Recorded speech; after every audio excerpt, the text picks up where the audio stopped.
आवाज कमी ठेवा, थोडा मॉनिटरला विकू द्या. सर्वसंगी विटाला सर्वसंगी विटाला तू एकला वडशी, दिली आता पायी मिठी जग जेठे न सोडी. बहु झालो खेद क्षीण बहु झालो खेद क्षीण, येणेश न तो नाशी, दिली आता पायी मिठी जग जेठे न सोडी. तुका म्हणे गंगेवास, किंवा खंदारकरांचा पाठ. तुका म्हणे गंगावास बहुत्यास स्थळाची, दिली आता पायी मिठी जग जेठे न सोडी. पांडुरंगा करू प्रथमान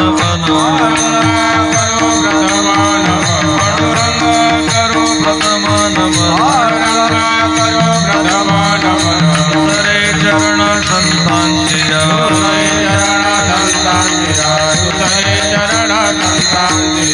कृपादाने कथेचा विस्तार,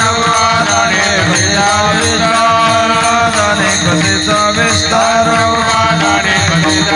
बाबाजी सद्गुरुदास तुका,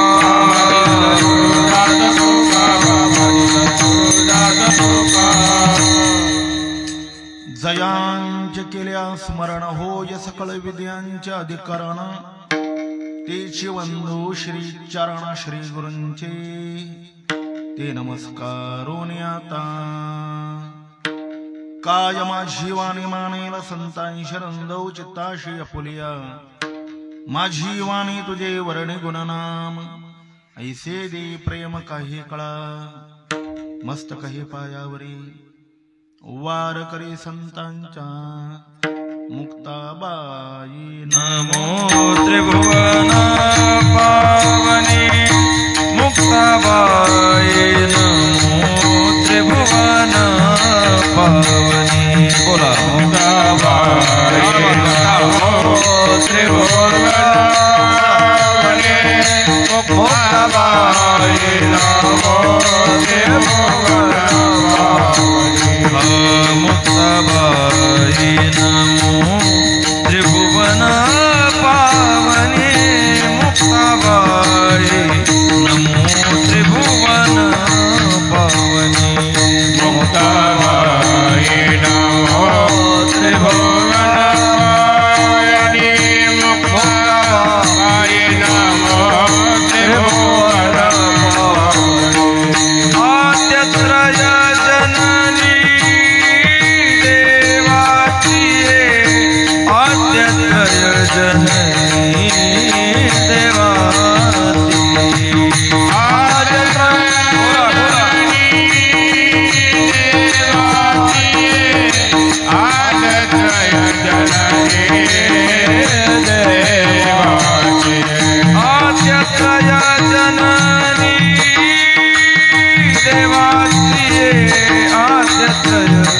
जननी देवाती,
सर्वसंगी विटाला तो एकला आवडशी, दिली आता पायी मिठी जग जेठे न सोडी.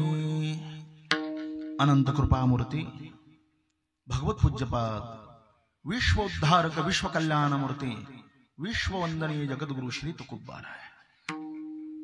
उपस्थित संत महंत भाविक सज्जन माता भगिनी, वारकरी संप्रदायातील थोर संत श्री संत मुक्ताबाई महाराज, आपण उपस्थित संत महंत भाविक सज्जन माता भगिनी, वारकरी संप्रदायातील कालक्रमा करणे टाळकरी वृंद, गायनाचार्य मृदंगाचार्य आणि आपण देवरूप श्रोतृवर्ग, सर्वांच्या अतिभव्य उपस्थितीमध्ये श्री संत सखाराम महाराज मंदिर प्रांगणाच्या समोर 1.5 कोटी लिखित विठ्ठल नामजप संकल्प पूर्ण होते आणि श्री ग्रंथराज ज्ञानेश्वरी पारायण त्रितपप्रती सोहळ्याच्या निमित्ताने स्वानंद सुखनिवासी गुरुनाम गुरुसद्गुरु जोग महाराजांचे कृपापात्र वैकुंठवासी परमश्रद्धेय प्रातस्मरणीय थोर संत श्री गुरु नतसिंग बाबा राजपूत यांच्या आध्यात्मिक ज्ञान प्रचार प्रसाद दौरा या वतीने हा समापन्न झालेला देव दुर्लभ भक्ती महोत्सव आहे.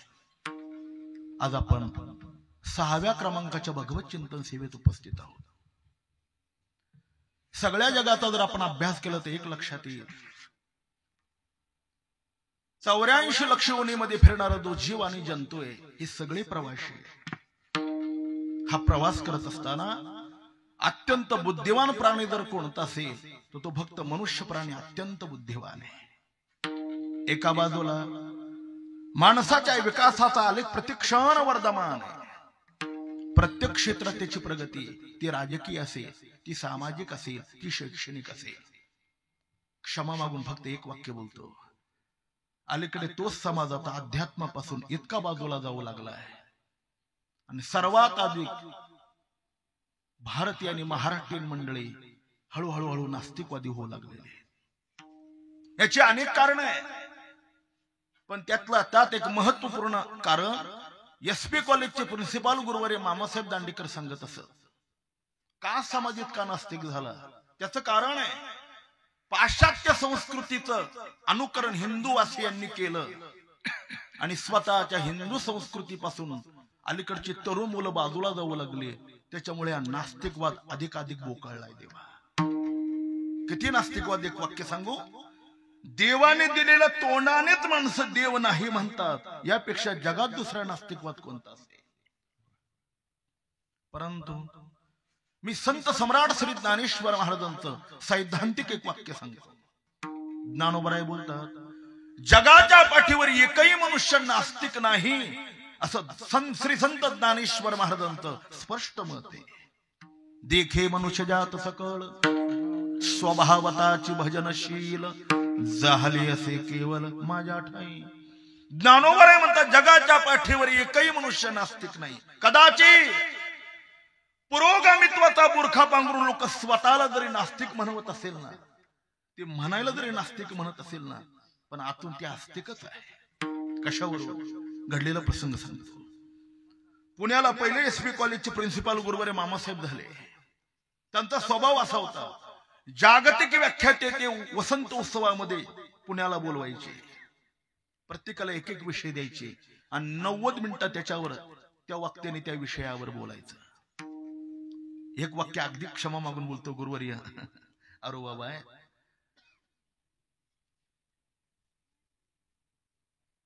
वक्ता वेगळा आणि वक्ता वेगळा. अलीकडे वक्ते खूप झाले देवा. वक्ता एखादा आहे, वक्ता दस सहस्रेषु. गुरुवर्य बहुसंगाचे वक्ता कोणाला म्हणतात? वेदशास्त्र आणि संत यांच्या वचनाच्या द्वारा श्रोत्यांचे मन आपल्या हातावर घेऊन देवाकडे नेण्याचं ज्याच्याकडे सामर्थ्य जगात तोच वक्ता आहे. बाकी सगळे वक्ते विठाला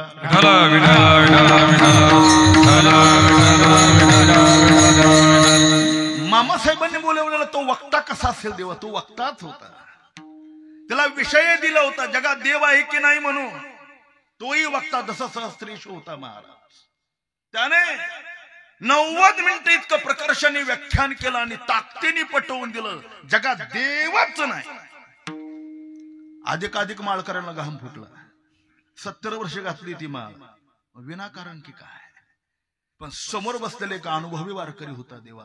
अनुभवी सशास्त्राचं चिंतन झालेलं होतं. महापुरुषांच्या सानिध्यामध्ये त्याचं जीवन व्यतीत झालेलं होतं. तो उठाला.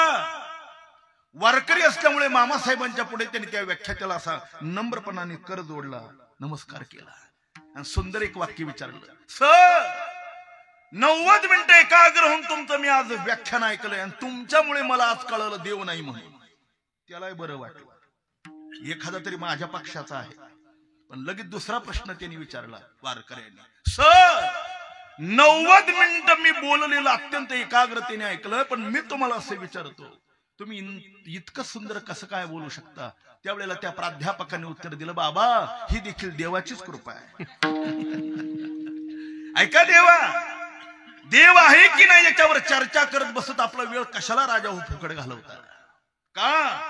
कोणाच्या मानण्यावर आणि कोणाच्या न मानण्यावर त्याचं अस्तित्व अवलंबून नाही, तो स्वसंवेद्य आहे. ज्ञानोबरांनी दृष्टांत दिलाय, फक्त सिद्धांत तर सांगितलाय नाही. पूर्व दिशेच्या राऊळी ज्ञानोबराय म्हणतात, पूर्व दिशेला भगवान सूर्यनारायण उदयाला आल्यानंतर त्याला या प्रकाशाची आवश्यकता नाही, तो स्वयंप्रकाशित आहे. मग सूर्याला जर काजव्याच्या प्रकाशाची आवश्यकता नाही, ज्या सूर्याला तेज देणारा भगवान आहे त्याला इतर प्रामुख्याच्या आणि नियमाची काय आवश्यकता आहे? पण तरी देखील वैकुंठवासी परमश्रद्धेय गुरुवर्य धुंडा महाराज देगलूरकर खूप सुंदर सांगत असत. देवा, आम्ही 90 साली आलो होतो, त्यांचं ते प्रवचन अजून हृदयाला खटकत आहे. अध्यात्म ज्ञान नित्यत्वम तत्वज्ञानार्थ दर्शनम एतज्ज्ञानमिति प्रोक्तम मज्ञानम यदत्वज्ञाथा. श्रीमद भगवद्गीतेचा 13व्या अध्यायातला हा श्लोक आहे. याच्यावरून निरूपण करत असताना महाराज काय म्हणाले ऐका. इतका सामान्य दृष्टांत दिलाय, कोणालाही कळेल. धोंडा महाराज म्हणायचे, एखाद्या आईचं लहान मूल जर अंगणात खेळत असेल आणि त्याची जर आई त्याच्याजवळ नसेल, ती काही कामात असेल, कुठं भांडी धुत असेल, धुणं धुवायला गेली असेल, मैत्रिणीकडे गेली असेल, आणि ते बाळ जर एकटं अंगणात खेळत असेल ना, तर त्या लहान मुलाला आई आहे की नाही याची चर्चा करत बसायचं नाही का? अहो, तिच्याशिवाय ते नाही. जसं बाळाचं दिसणं हे त्याच्या आईचं असणं आहे ना, तसं आपलं दिसणं हेच देवाचं असणं आहे. याला इतर प्रमाणाची काय आवश्यकता आहे देवा? पण पहिला प्रश्न आहे, मग तो जर सर्वज्ञ आणि सर्वव्यापी आहे तर मग आमच्या समोर असा उभा का राहत नाही? त्याच्या श्रीचरणावर आमचं मस्तक टेकावं असा तो आमच्या पुढे काय येत नाही? आमच्या अंतःकरणातल्या भावना, इच्छा, प्रार्थना त्याच्या पुढे प्रगट करायच्या, मग तो दिसत का नाही? त्याच्याकरता निष्ठा लागते देवा, खूप निष्ठा लागते. भक्तीच्या प्रांगणामध्ये 3 गोष्टी लागतात. पहिला विधी लागतो, दुसरा विश्वास लागतो, तिसरी निष्ठा लागते. तो देखावा हा विध चिंतनीशी कार्य सिद्ध. वेदानंत बोलिला अर्थ तुकाची साधिला. विठोबाचे शरण गावे निज निष्ठा नाम घ्यावे, ही विधी आहे. दुसरा विश्वास आहे. प्राणापेक्षा अधिक विश्वास असला पाहिजे देवा आपला देवावर. नाही तर डॉक्टरने सांगितलं माळ काढून टाकली, हे मनाला पडतं का काही बोलायला सांगायला? सोडविन माझा स्वामी निश्चयशी प्रतिज्ञा हे दाशी केले आम्ही. विश्वास लागतो आणि पराकोटीची निष्ठा लागते. निष्ठावंत भाव भक्ताचा स्वधर्म, निष्ठावंत भाव भक्ताचा स्वधर्म, निष्ठावंत भाव भक्ताचा स्वधर्म, निष्ठावंत भाव भक्ताचा स्वधर्म,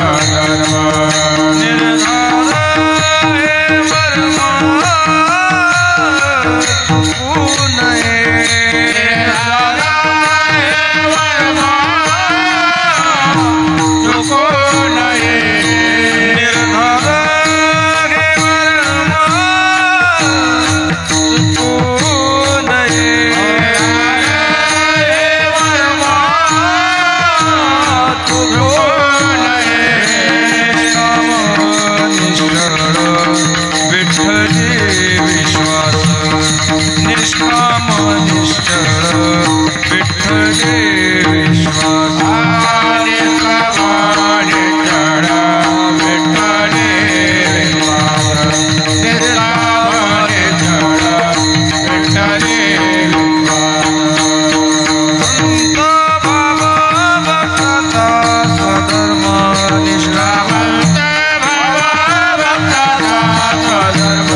निष्ठावंत बाबा भक्ताचा स्वधर्म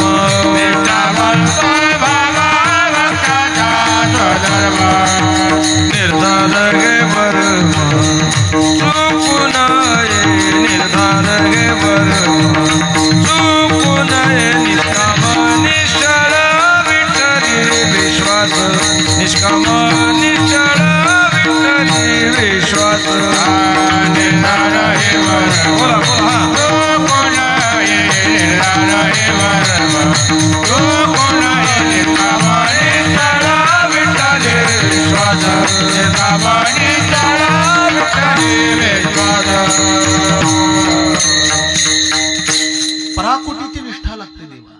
हा चिने मातानं फिरे माघारी, बैसले शेजारी गोविंदाच्या. भक्ती संप्रदायामध्ये तुम्ही काय करता याला फार महत्व नाही, कोणत्या भूमिकेने करता हे महत्वाचं आहे. ज्ञानोबराय 2 दृष्टांत देतात. एखादा चोर एखाद्या वाढ सरुत 6 इंच अंग चिरतो आणि एखादा डॉक्टर ऑपरेशन थिएटर मध्ये एखाद्या रोग्याचं अंग चिरतो. चिरणं ही कृती दोघांची सारखे, पण भूमिका सारखी नाही देवा. डाकूला त्या व्यक्तीला मारायचंय आणि डॉक्टरला त्या रुग्णाला जिवंत करायचंय. भूमिका महत्वाची. कृती काय करता परमार्थात याला काय किंमत आहे, त्याच्या पाठीमागची भूमिका कोणती फार महत्वाची. वैकुंठवासी गुरुवार रामकृष्ण भाऊ म्हणायचे, कृती वारकऱ्याची पण जर वृत्ती खाटकाची असेल तर त्या कृतीला करता का. कृती खाटकाची असू द्या, पण वृत्ती जर भगवत भक्ताची असेल ना, तर सजन कशाला सुद्धा भगवान स्वतः मांस विकळ लागतो देवा. त्या निष्ठेला अत्यंत अनन्य साधारण महत्व आहे. श्री गुरु विठ्ठलभाऊ घुले सांगायचे, इह लोकातलं आणि परलोकातलं कल्याण व्हावं ही ज्याची इच्छा आहे ना, त्याच्या अंतकरणात 6 निष्ठा असल्या पाहिजे. 6. पहिली देशनिष्ठा, दुसरी धर्मनिष्ठा, तिसरी नीतिनिष्ठा, चौथी संस्कृती निष्ठा, 5वी अध्यात्मनिष्ठा आणि 6वी भक्तिनिष्ठा. विठाला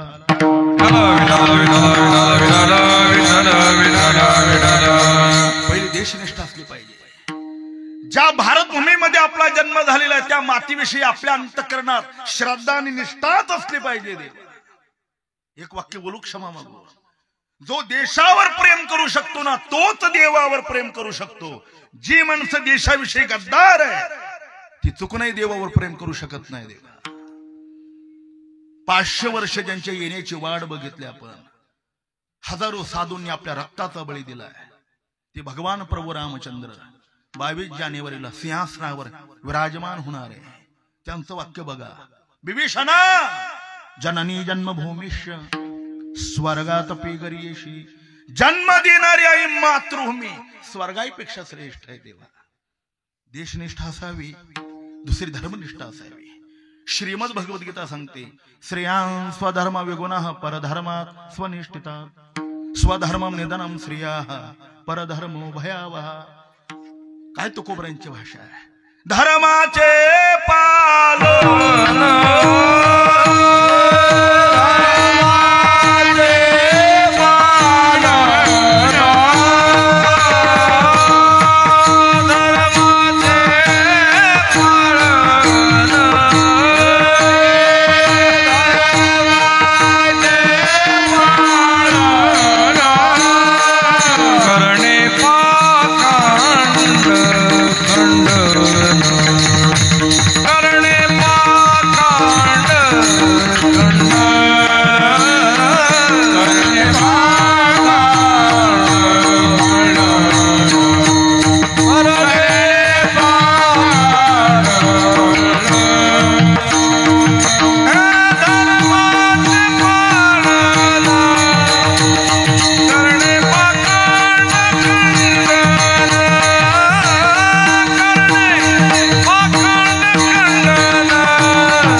वाचलं पाहिजे. तरुणांनी तुकोबरांनी जे छत्रपतींना सांगितलं ते आपल्याला सांगितलं. तरुणा हो, धर्मरक्षावयासाठी करण्याटी आमाशी वाचा बोलो वेद नीती करू संती केले ते. किती दिवस विषय वासनेच्या खोऱ्यामध्ये राहून आयुष्य किती दिवस खराब करायचं देवा. धर्मावर आणि देशावर अनेकांचे आक्रमण आणले. तरुणांनी जाग झालं पाहिजे आणि धर्माकरता तत्पर राहिलं पाहिजे. या हिंदू धर्माकरता अनेक महापुरुषांनी आपल्या रक्ताचं बलिदान दिलंय देवा. अनेकांनी, हजारोंचे प्रसंग सांगेल मी आपल्या पुढे, पण सर्वांच्या सुपरिचित एक प्रसंग सांगून पुढे जातो. तो ज्ञानशंदू गुरुवर्य श्री संदीपान महाराजांच्या मुखातून ऐकलेला. हिंदवी स्वराज्याचे संस्थापक छत्रपती शिवाजी महाराजांचे सुपुत्र धर्मवीर संभाजीराजे आळंदी जवळच्या भीमा कोरेगावच्या तुळापूरच्या संगमावर मकरब खानाने बेसावध असताना त्यांना पकडलं. का पकडलं इतिहास माहितीये. त्यांना सकाळ दंडाला जमलं आणि औरंगजेबापुढे उभं केलं. औरंगजेबाने सांगितलं, संभाजीराजे तुम्ही शूर आहात, धीर आहात, विचारवान आहात, आमचा ऐका, धर्मांतर करा, सही सलामत तुमची मुक्तता करू. धर्मांतर शब्द ऐकला, डोळ्यात लाली उतरली देवा त्यांची. औरंगजेब प्रसंग पडला तर संभाजी स्वतःचा देह काय प्राणही दे, धर्मांतर करणार नाही. लाल डोळे करून गंभीर होऊन संभाजीराजे औरंगजेबाकडे पाहू लागले देवा. त्या औरंगजेबाला छत्रपती संभाजीराजांची नजर सहन झाली नाही. निखाऱ्यामध्ये लालबुंद सळया तापवल्या आणि लाले लाल झालेल्या सळया संभाजीराजांच्या डोळ्यामध्ये घातल्यावर बोबळच बाहेर पडली, डोळे जळून खाक झाले. दुसऱ्या दिवशी तोच प्रसंग.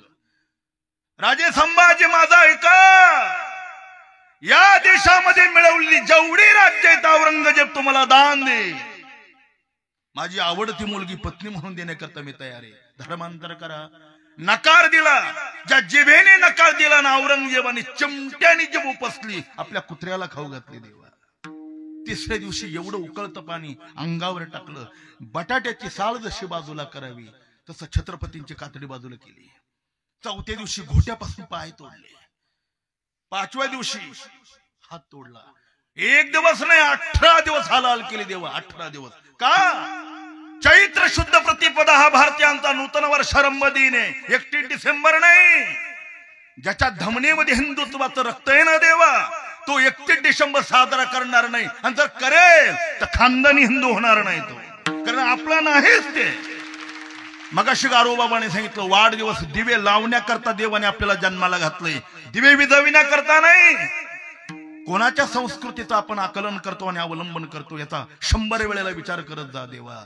दिवे लावण्याकरता आपल्याला जन्माला घातले, विझविण्याकरता नाही. म्हणून चैत्र शुद्ध प्रतिपदा या दिवशी कोणी गुड्या उभारू नये म्हणून औरंगजेबाने फाल्गुन मध्य अमावस्येच्या रात्री संभाजीराजांचं शिर धडापासून कलम केलं आणि गुढीपाडव्याच्या ब्राह्म मुहूर्तावर ते शिर काठीवर उभारलं देवा. गुढी म्हणून राजा संभाजींनी स्वतःचा प्राण धर्माकरता दिला, पण धर्मांतर केलं नाही. धर्मनिष्ठा. तिसरी अध्यात्मनिष्ठा. खूप आनंद वाटला. आरोबाबांनी इथे बोलवलं. ज्ञानेश्वरी सारख्या ग्रंथाचं त्रितपपूर्ती पारायण सोहळा चालू आहे आपला. जी ज्ञानेश्वरी म्हणजे समाजाचं जीवन आहे. जगातल्या सगळ्या समस्याची उत्तर त्याच्यात आहे. ज्ञानोबाने म्हणतात, बुद्धिनिश्चयात्मज्ञान, ब्रह्मरूप भावी आपण, ब्रह्मनिष्ठा राखे पूर्ण, तत्पराय अहर्निशी. निष्काम कर्म आणि निष्काम उपासनेच्या द्वारा अंतःकरणाची शुद्धी झाल्यानंतर ब्रह्मज्ञानाचा उपदेश करण्याकरता, तत्वमसी महावाक्याचा उपदेश करण्याकरता श्री गुरुनाथ येतात. मस्तकावर हात ठेवतात. त्या उपदेशाचा परिणाम जगाचा बाध होतो, विश्वाचा लय होतो, वृत्ती आत्मस्वरूपापर्यंत पोहोचते. देव नाहम मनुष्यो न च देव यक्षो, न ब्राह्मण क्षत्रिय वैश्य शूद्राः, न ब्रह्मचारी ग्रहिण वनस्तो, भिक्षुर्न चाहम निजबोध रूपा. सहज मी आंधळा गा निज निराकार पंथे, सहज मी आंधळा गा निज निराकार पंथे. हे निवृत्त झाले जनन देश देश, हे निवृत्त झाले जनन देश देश. मी माझे हरपले माझे देशाचे, हे माझे हरपले काही देशाचे. अदृश तेचे झाले काही दोष ते होते, अदृश तेचे झाले काही दोष ते होते. हे अदृश तेचे झाले काही दोष ते होते, अदृश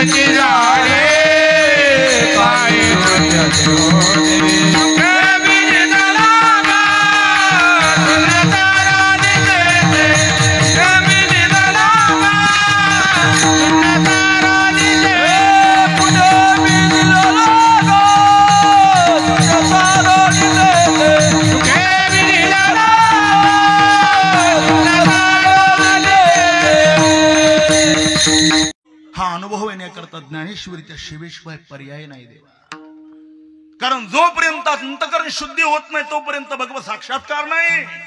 आणि अंतकरण शुद्धी एक तर भगवत नामचिंतनाने किंवा ज्ञानोबरांच्या ज्ञानेश्वरीच्या सेवेशिवाय होऊच शकत नाही देवा.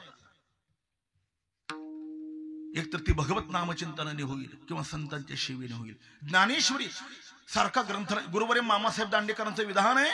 ते म्हणायचे भारत देशात त्यातल्या त्यात महाराष्ट्रात हिंदू म्हणून जन्माला आलेल्या माणसाला कमीत कमी ज्ञानेश्वरी वाचल्याशिवाय मरण्याचा अधिकारच नाही. तसा कसा मरेल तो देवा. आणि मरेल तर पुन्हा भारत देशात जन्माला येऊ शकत नाही तो. कारण भारत देशामध्ये जन्माला येण्याकरता काय करावं लागतं. भरतखंडे नरदेह प्राप्ती हे तो परमभाग्याची संपत्ती. ते भाग्य ते पुण्य ज्ञानेश्वरीच्या सेवेशिवाय होऊ शकत नाही. ते काय सामान्य अक्षर थोडी की देवा. गम्मत सांगू का. सकाळचं वर्तमानपत्र लोक दुपारी वाचत नाही, दुपारचं संध्याकाळी चालत नाही. तो संपादक किती हुशार आहे. त्याला नाव दिले सकाळ. का बरं. दुपारी बातमी शेळ्या होतात. एका बहादराने पुन्हा संध्याकाळ काढला. आता दुपारच काढायचं राहिला. अरे सकाळचं वर्तमानपत्र लोक दुपारी वाचत नाही. 750 वर्ष झाले ज्ञानेश्वरीला. दैशे नित्य नूतन देखे जे घेता तत्व. कधी त्या अक्षरांकडे पाहिलं. जरा बघा, प्रेमाने बघा, हृदयाने बघा देवा. काय ताकद आहे त्या अक्षरांची. तीर संस्कृतीची गहनी तोडून मराठी शब्द सोपाने काय सुंदर व्हावे त्याच्यामध्ये. अरे प्राणापेक्षा अधिक ज्ञानेश्वरीवर प्रेम करणारी माणसं आम्ही आमच्या डोळ्याने बघितले देवा. भाग्यवान आहे आम्ही का ज्ञानोबा आहे तुकोबरांच्या तोडीची माणसं. जसं गुरुवर्य वारकरी गंधर्व बोधे बाबांच्या अतिजवळ सानिध्यात बाबाला अरुबाबाला राहण्याचा योग. प्रत्यक्षात तुकोबरांच्या संगतीतला तो सहवास. भाग्यवान आहे देवा आम्ही हिमालयाच्या उंचीचे साधू त्यांच्या असं संगतीत राहता आलं. एकदा पाहिलं आम्ही धुंडा महाराजांना. महाराजांचं प्राणापलीकडे अधिक ज्ञानेश्वरीवर प्रेम होतं देवा. त्यांनी देह ठेवत असतानाही या उपाधी माझी गुप्त चैतन्यासे सर्वगत हे तत्वज्ञ संत स्वीकारिती या ओवीचं प्रवचन झाल्यानंतर महाराजांनी देह ठेवलेला देवा. पौष वद्य पंचमी सकाळी 8:15ची वेळे महाराजांच्या देहावसानाची. किती प्रेम केलं.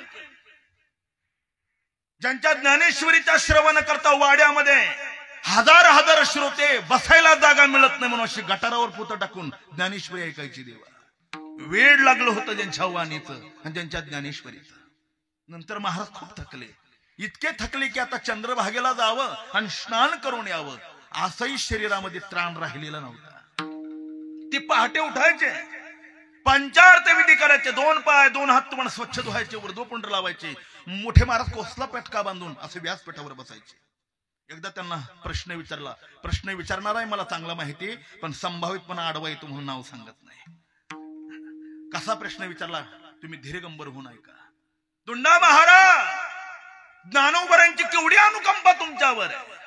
तुम्ही बोलावं म्हणजे साक्षात ज्ञानेश्वर महाराजांनी बोलावं अशी तुमची वाणी आहे. शब्द जैसे कल्लोळ अमृताची अशी मानकी सारखे शब्द तुमच्या बाहेर पडतात मुखातून. पण का हो तुम्ही ज्ञानेश्वरी सांगत असताना आंघोळ न करताना कसं काय सांगता. अहो आम्ही आंघोळ केल्याशिवाय त्या ग्रंथराज ज्ञानेश्वरीला कधी स्पर्श केला नाही आणि तुम्ही सांगता. अरे काय बृहस्पतीच होती ते बोलायला.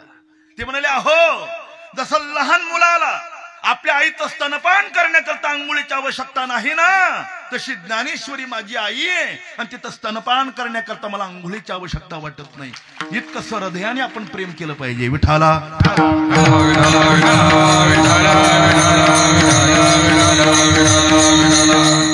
माळ घालू नका हा ज्याच्या त्याच्या प्रारब्धात आणि ईश्वर कृपेचा अंश आहे. पण ज्ञानेश्वरी माळकरी असो अथवा नसो प्रत्येकाच्या घरी असली पाहिजे देवा ती. आणि एकदा तरी ती अक्षर उघडून पाहिले पाहिजे. वाचावी ज्ञानेश्वरी वाचावी ज्ञानेश्वरी वाचावी ज्ञानेश्वरी वाचावी ज्ञानेश्वरी वाचावी ज्ञानेश्वरी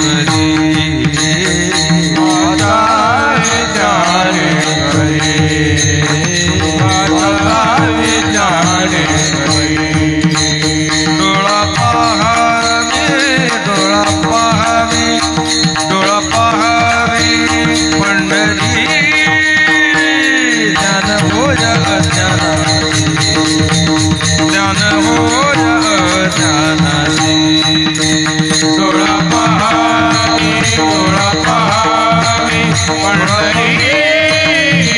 ज्ञान होया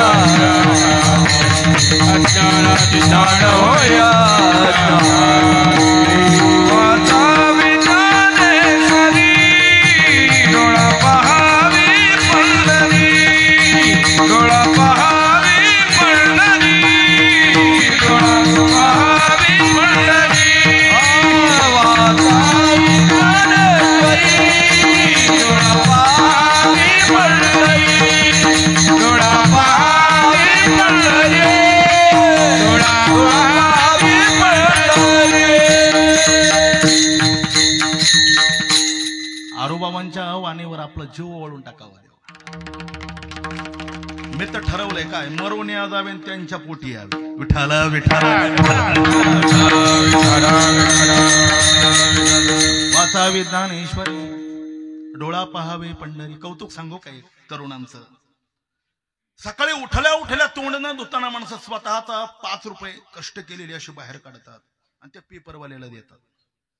आपले पैसे देऊन पेपरला विकत घ्यायचा आणि त्याच्यात काय वाचायचं, बलात्कार, आत्महत्या, अपहरण, भ्रष्टाचार, किती वाईट आहे. आणि ज्ञानेश्वरी आपलं कल्याण करते तर माणसं वाचत सुद्धा नाही. ते वाचली पाहिजे देवा. ज्ञानेश्वरी कधी वाच. ज्ञानसिंधू गुरु आपलं श्री गुरु चैतन्य महाराज देगलूरकरांचं एक वाक्य आहे, आपण बहुजन समाजातली मंडळी आहोत, काम केल्याशिवाय आपल्याला पर्याय नाही. मग ती वाचायची कधी?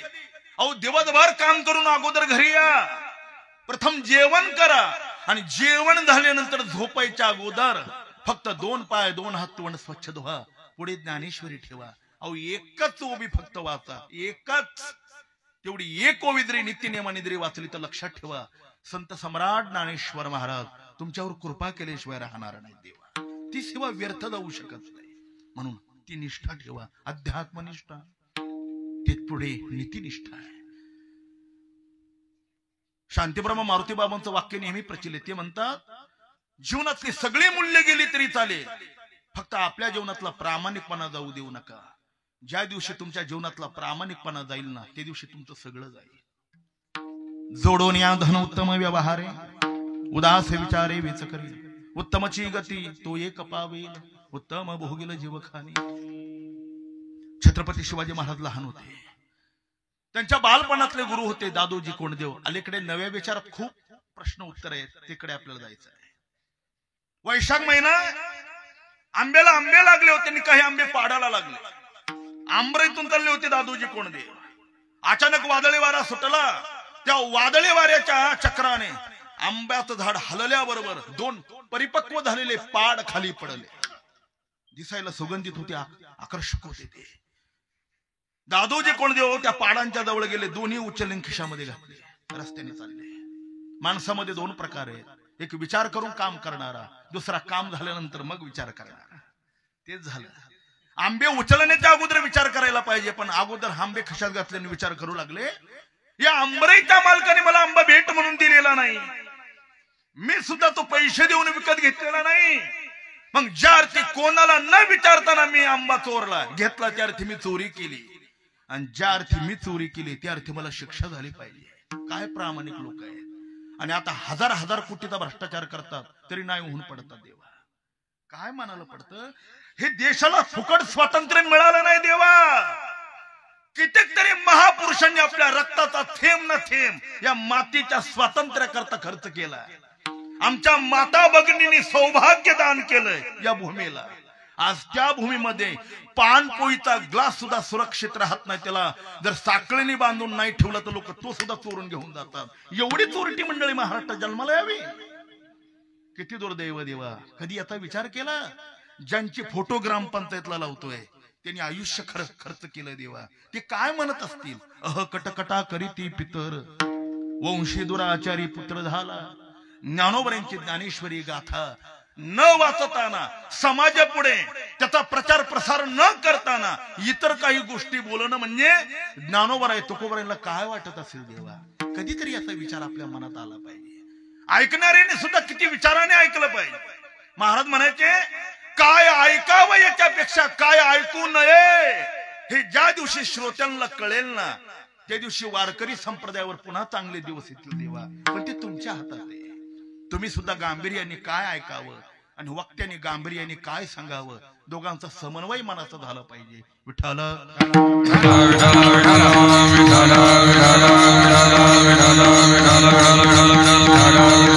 वाईट वाटलं दादूजींना. सकाळची वेळ आहे, शोभा सिंहासनावर बसलेले होते, हातातली तलवार दादोजी कोंडदेवाने बाहेर बाजूला ठेवली, मुद्रा केला राजाला. शोभा, फार मोठं पाप घडलं माझ्याकडून. आंब्याच्या मालकाला न विचारताना मी 2 आंबे चोरले बघ आणि खिशामध्ये घातले. ज्या हाताने आंब्याची चोरी केली ना, या हाताला शिक्षा म्हणून खांद्यापासून हा हात कापून टाका, म्हणजे या देशात पुन्हा चोरी करण्याचं कोणी धाडस करणार नाही. शोभा अवाकच झाले. देवा धीरगंभीर नजरेने पाहू लागली दादोजींकडे. दादोजी, हे काय बोलताय तुम्ही? ज्या हाताने तुम्ही मला दंडपट्टा चालवण्याचं शिकवलंय, तलवार फिरवण्याची शिकवली, और घोड्यावर बसवायचं तुम्ही मला शिकवलंय, या स्वराज्यावर तुमचा अधिकार आहे, ती चोरी नाही. दादोजींनी सांगितलं, शोभा, मला कायद्याचा मुद्दा पटत नाही, मला नीतिशास्त्र सांगतं, ज्या हाताने मी आंब्याची चोरी केली ना, त्या हाताला शिक्षा झाली पाहिजे. खांद्यापासून माझा उजवा हात कापून टाका. शोभा होते महाराष्ट्र, त्यांनी नीतिशास्त्र सांगितलं. दादोजी, ज्या उजव्या हाताने तुम्ही आंब्याची चोरी केली ना, तो उजवा हात मी न तोडताना त्या उजव्या हाताच्या शर्टची बाई मी खांद्यापासून कापून टाकतो. तुम्ही असं करा, जोपर्यंत आयुष्य आहे तोपर्यंत एकाच बाईचा शर्ट वापरा. तुम्हाला ही शिक्षा आयुष्यभर. दादोजी कोंडदेवानी पुन्हा 2 फुलबायांचा शर्ट वापरला नाही. नीतिनिष्ठा, अध्यात्मनिष्ठा, धर्मनिष्ठा, देशनिष्ठा, संस्कृतीनिष्ठा. आता फार वेळ घालवत नाही.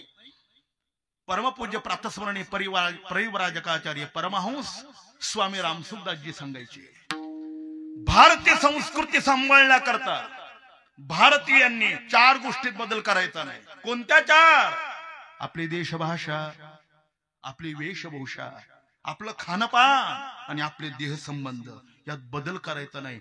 हिंदू संस्कृतीला धक्का लागणार नाही. देवा, पहिली देशभाषा. सध्या मराठी भाषेवर 25% इंग्रजी भाषेने आक्रमण केलंय. नवीन मुलांना जुनी मराठी शब्द कळत नाही. एखाद्या लहान मुलाला शृंगार शब्द विचारा, त्याला कळणार नाही. मेकअप त्याला लगेच कळेल. काय ज्ञानोबर आहे सांगतात, माझा मराठाची बोलू कौतुक परी अमृत ये मराठीची नगरी, ब्रह्मविद्येचा सुकाळू करे. देशभाषा, भाषेविषयी माझा इंग्रजीचा विषय अजिबात दुराग्रह नाही, पण ऐका, इतर भाषेचा आदर करा आणि मराठी भाषेशी अनन्य राहा. भाषा जगेल देवा. दुसरी वेशभूषा, न बोललेलं बरं. अलीकडे तरुण आणि तरुणाई आपल्या देहाला कसं दिसावं याकरता नट व नट्यांना आदर्श मानतात. त्यांच्या खोलीमध्ये गेल्यानंतर संतांच्या आणि शुरांची चित्र दिसत नाही, नट आणि नट्यांचे फोटो पाहायला मिळतात. किती दुर्दैव आहे देवा. अलीकडे क्षमा मागून बोलतो, आमच्या माता भगिनी आणि तरुण मुलींनी अंग प्रदर्शनाच्या शर्यती लावल्या. कोण किती अधिक अंग प्रदर्शन करेल.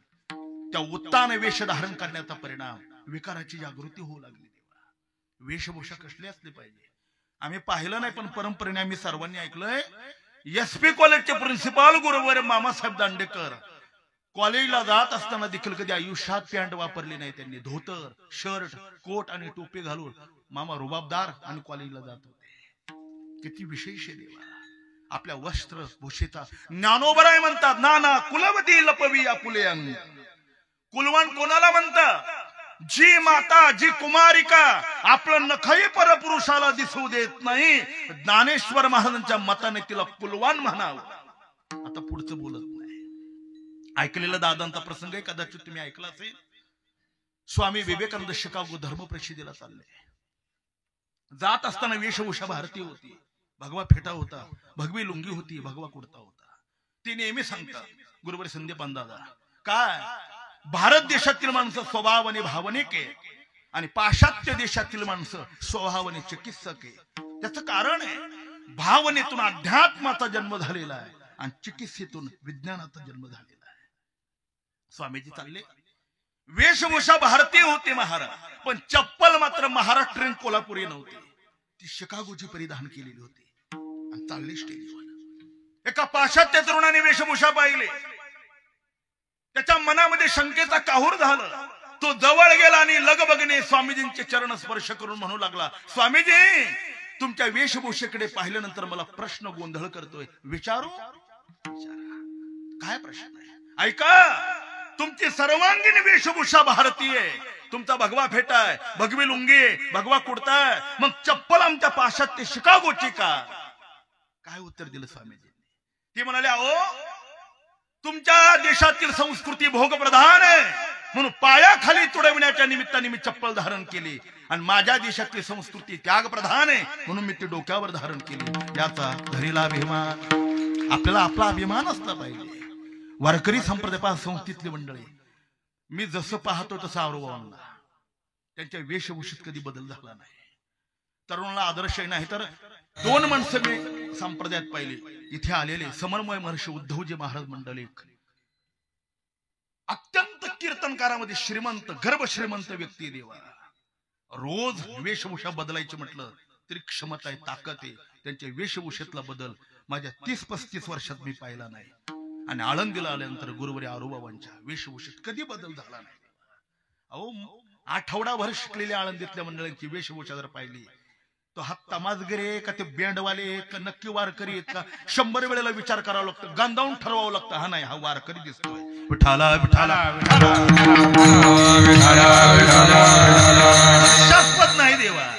काय मिळत नाही का वारकरी संप्रदायाच्या पोशाखाला? पण जी परंपरा घालून दिलेली याचा धरीला अभिमान. आणि शेवटची भक्तिनिष्ठा आहे.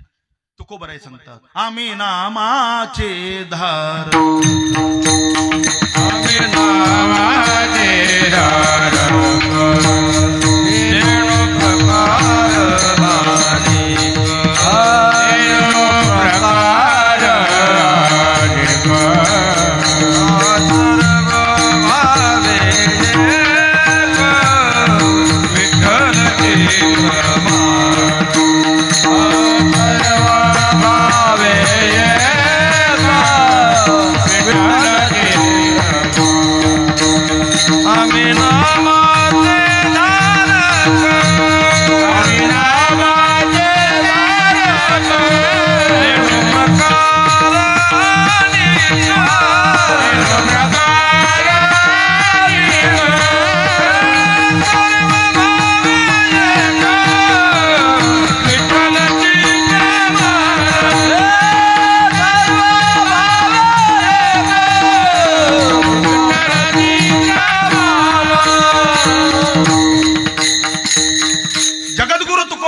भगवत प्राप्ती करता अनेक साधन आहे. जितकं साध्य मोठं तितकी साधन अनेक आहे. तसं केळीवळीला येण्याकरता एकच साधन आहे, गाडीने फार येऊ जाऊ. फार झालं तर अकोल्याला ट्रेन पर्यंत येता येईल. पण मुंबई सारखं महानगरीचं ठिकाण असेल तर त्याला अनेक वाटा आहेत. भुयारी मार्ग आहेत, राजमार्ग आहेत, हवाई मार्ग आहेत, जलमार्ग आहेत. तसं देवाकडे जाण्याकरता ज्ञानोबराय सांगतात, उपायाची नाही वाणी, अनेक वाटी आहेत. पण तुकोबराय सांगतात, संतांनी जी वाट सांगितली ना, हे वाट गोमटी वैकुंठाशी जाता, रामकृष्ण कथा दिंडी ध्वजा, जे संतांनी सांगितलं मार्गे बहुत याची गेले साधू संत, नका जाऊ वाडराणी ऐशी गर्दती पुराणे. तुका म्हणे तुम्ही चला याची वाटे, परवशेनी भेटे पांडुरंग, परवशेनी भेटे पांडुरंग. तुका म्हणे तुम्ही चला याची वाटे, परवशेनी भेटे पांडुरंग, परवशेनी भेटे पांडुरंग. याच वाटेने चला, सोल्प वाटे चला जाऊ, वाची गाऊ विठ्ठल. सगळ्या जगाला ज्या ब्रह्मज्ञानाचं आकर्षण आहे, सगळ्या जगाला, तुकोबराय सांगतात त्या ब्रह्मज्ञानाला सुद्धा मी बाजूला केलं. पायी गोवली वासना तुच्छ केले ब्रह्मज्ञाना. आम्हाला नकोय, फक्त तुम्ही पाहिजे. तू एकाला आवडशी. भक्तीशिवाय आमच्या हृदयामध्ये दुसरं कोणाला स्थान नाही. तुका म्हणे अवघी आवरली वासना, आता नारायणा दुसरी यापासून. भक्तीच्या क्षेत्रामध्ये निष्ठा लागते, निष्ठा. प्रभू रामचंद्रांनी रावणाच्या घनघोर युद्धाला सुरुवात झाली. हजारो राक्षसांचा निपात केला प्रभू रामचंद्रांनी, हजारो. रावण घाबरला. माझं सैन्य जर मरू लागलं तर मला पराजय स्वीकारावा लागेल. म्हणून त्यांनी धाकटा भाऊ कुंभकर्णाला जाग केलं. विशाल काय प्राणी होता देवा तो, विशाल काय. तो युद्धाला समोर आला. 18 पद्म वानर होती प्रभू रामचंद्रांच्या सैन्यामध्ये. 18 पद्म. त्याच्यात एक सगळ्यात लहान वानर होतं, त्याचं नाव होतं गंधमादन. अतिला असं हिरिरीने ते युद्ध करत होत. गंधमादनाने युद्ध करत असताना त्या कुंभकर्णाने गंधमादनाला पाहिलं. हातातलं धनुष्य फेकून दिलं कुंभकर्णाने. गंधमादनाच्या जवळ गेला, मूड दाबल्याबरोबर त्याच्या नाकातून आणि तोंडातून रक्ताची अशी थेंब पडू लागली. कुंभकर्णाला दया आली, मूड सोडली आणि तळ हातावर घेऊन विचारलं, तुझं नाव काय? गंधमादन. इथे कशाला आला? प्रभू रामचंद्रांनी ठरवलंय पृथ्वीवरच्या सगळ्या राक्षसांचा निपात करायचा, राक्षसहीन भूमी करून टाकायची. त्यांना खरीचा वाटा म्हणून मदत करण्याकरता मी युद्धाला आलोय. रामाच्या मदती करता. वेड्या, रामाच्या नादी लागून मरशील आता, कारण तुझा प्राण माझ्या हातात आहे. ऐक, रामाचा म्हणू नको, रावणाचा म्हण, मी तुला आता प्राणदान देतो. अलीकडची असते तर काय केलं असतं? शिंतोडे उडवणारे अवलादे. बदलायला फरका काय लागतो देवा? ज्यांनी मर्यादा पुरुषोत्तमांचं चरित्र वाचलं नाही, ज्याचे स्वतःचे पाय आणि जीवन भरलेलं आहे, ते मर्यादेच्या जीवनावर चिखलफेक करतात आणि आपण खुशाला ऐकतोय. आपल्याला तरी काय वाटलं पाहिजे देवा? इतर धर्मियांच्या ग्रंथावर आणि देवतेवर बोलून टाक, बघा पुन्हा सकाळचा सूर्य दिसतो की नाही. क्षमाशील अंतकरणातले हिंदू आहेत म्हणून बोलणाऱ्यांचं फगलं जातं, पण फार काळ टिकत नाही देवा. भगवान की घर में देर है लेकिन अंधेर नहीं. एक दिवस प्रभू रामचंद्रानं शिंतोडे उडवल्याचा परिणाम भोगावा लागणार आहे. सांग कुंभकर्णाने सांगितलं, वेड्या, रामाचा म्हणू नको, रावणाचा म्हण, मी प्राणदान देतो. ज्याचा प्राण तळ हातावर आहे त्या गंधमादनाने उत्तर दिलंय, कुंभकर्ण, रावणाचा म्हणून जगण्यापेक्षा श्रीरामाचा म्हणून मरण्यात आनंद आहे, पण मी बदलणार नाही. ही भक्तीतली निष्ठा आहे देवा. मजवरी घाली घन परी मी न सोडी चर. जरी आकाशवर पडो पाहे ब्रह्मगोळ भंगा जाय. वडवा नळ त्रिभुवनी खाय परी मी तुझीच वाट पाय विठोबागा. अशा निष्ठेने भक्ती करणारी तू खूप बरा आहे. मग निष्ठा फलद्रूप झाली. योगी जपी तपी मुनी संन्यासी यांना दुर्लभ असलेला जो भगवान आहे, जसं ज्ञानोबरांनी म्हणावं, योगिया दुर्लभ आहे तो. कितीतरी ऋषी मुनी अग्निकाष्ट भक्षण करतात, स्वतःला लटकून घेतात, वायू भक्षण करतात, अजून स्वप्नात सुद्धा तो आला नाही. पण भक्तीची निष्ठा करणारे जे भगवत भक्त आहे, आणलेला रूपा बळी करुणी खळे हरिदास. देखिला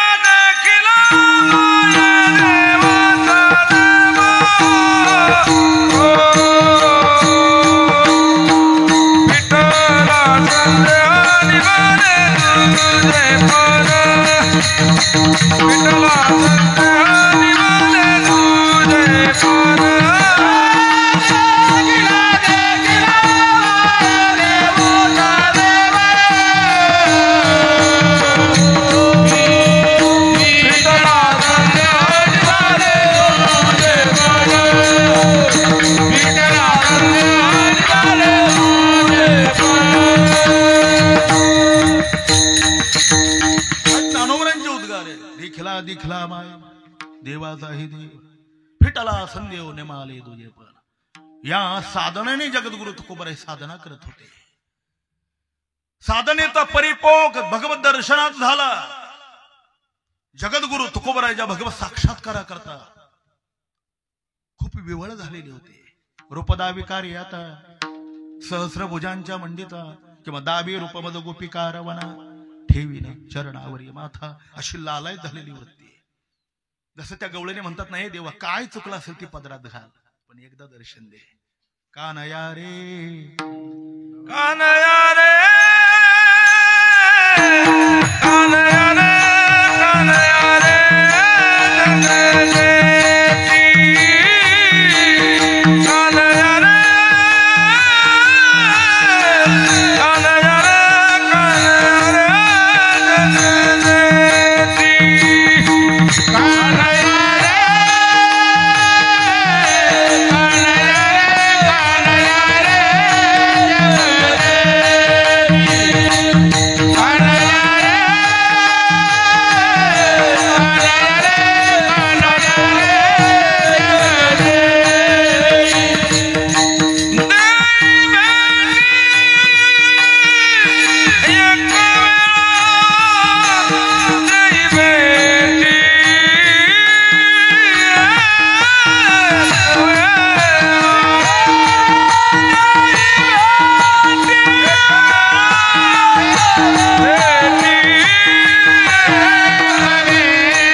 ते भजन प्रमाण. कीर्तन प्रमाण नाही म्हटलं, भजन प्रमाण. भाऊ सांगायचे, ज्याच्या चित्ताला देवाने स्पर्श केलेला आहे त्याच्या शब्दाला आणि वाणीला परिपक्वता येते. देवा विठाला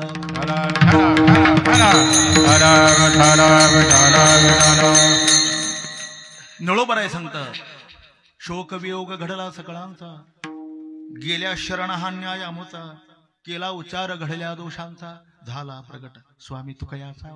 भगवान श्री पंढरीनाथांनी जगद्गुरु तुकोबर यांच्या अंतःकरणातले हाक ऐकली आणि जे दर्शन दिलं, दर्शन दिल्यानंतर आपल्या अंतःकरणाची प्रतिक्रिया महाराज अभंगाच्या दुसऱ्या चरणात देतात. दिली आता पाये मिठी, दिली आता पाये मिठी, दिली आता पाये मिठी, दिली आता पाये मिठी, दिली आता पाये मिठी, दिली आता पाये मिठी, दिली आता पाये मिठी, दिली आता पाये मिठी, दिली आता पाये मिठी, दिली आता पाये मिठी.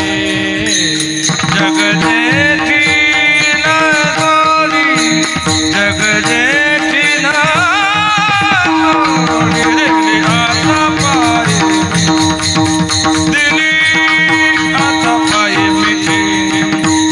जग जेठी ना जोडी, जग जेठी ना जोडी, दिली आता पाये मिठी, दिली आता पाये मिठी. कुमारी ठोकर कुमारी, ठोकर कुमारी, ठोकर कुमारी, जय ठोकर कुमारी, ठोकर कुमारी, जय ठोकर कुमारी, ठोकर कुमारी, जय ठोकर कुमारी. मंगली कवरवा हरी ज्ञानदेव तुकार भगवान ज्ञानेश्वर महाराज की जय, मुक्ताबाई महाराज की जय, तुकाराम महाराज की जय, गुरुदेव महाराज की जय.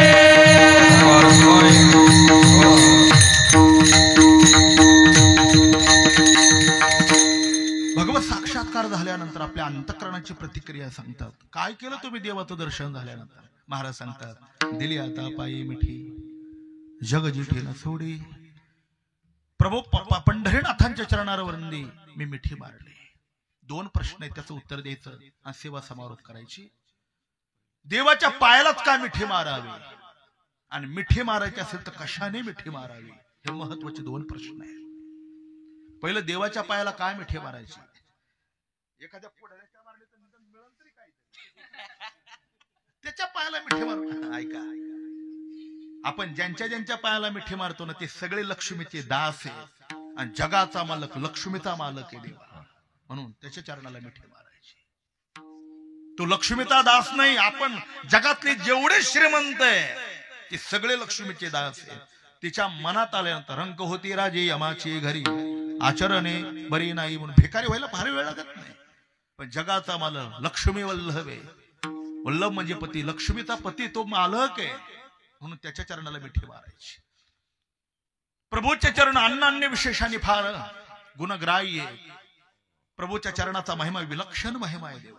पहिला महिमा, जी गंगा सगळ्या पापी माणसाचं पाप क्षालन करते.